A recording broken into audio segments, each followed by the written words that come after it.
আসসালামু আলাইকুম ওয়া রাহমাতুল্লাহি ওয়া বারাকাতুহু।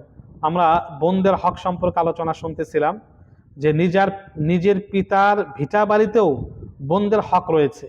এভাবে বলে তাদেরকে দমিয়ে দেওয়া যে বাড়ি আমরা রাখবো অন্য জায়গা থেকে বা টাকা দিয়ে দেবো, তোমাদের অংশ ছেড়ে দাও, এটা কোনো অবস্থাতেই মানে অবৈধ, এটা করা যাবে না।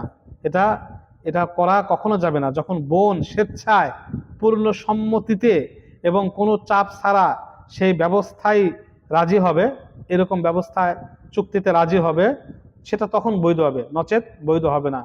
হ্যাঁ, বাড়ির ভাগের মূল্য বোন নিজে পারেন ছেড়ে দিতে পারেন খুশি হয়ে।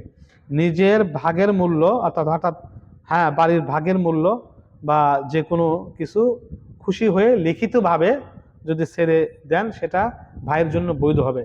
কিন্তু আমাদের দেশে অনেক ভাই এরকম আছে, নামাজ কালাম পড়ে, ইসলাম ইসলাম করে, ইসলামী মানে বলে আমরা ইসলামী আন্দোলন করি, এই করি, ইসলামী দল করি, এই সেই, কিন্তু বোনদের হক তারা বুঝিয়ে দেয় না এবং দেওয়ার মানে কখনো চিন্তাও করে না। দিতে হবে এরকম কোনো মাসআলা, এরকম কোনো বিষয়ে তারা কল্পনাও করে না, আনে না, বরং তারা এটা মাথায় আনে না।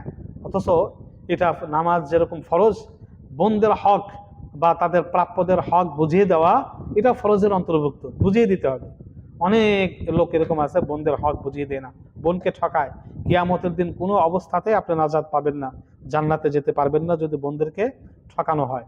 এই জন্য বোনদের হক অবশ্যই বুঝিয়ে দিতে হবে। লামসাম টাকা দিয়ে দিলাম বা নিজের ভিটা বাড়ি রেখে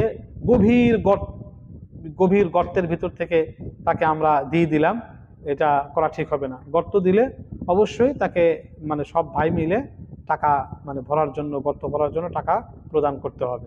অবশ্যই আমরা বোনদের, খালা ফুফুদের, বোনদের হক আমরা প্রদান করবো। আমিন।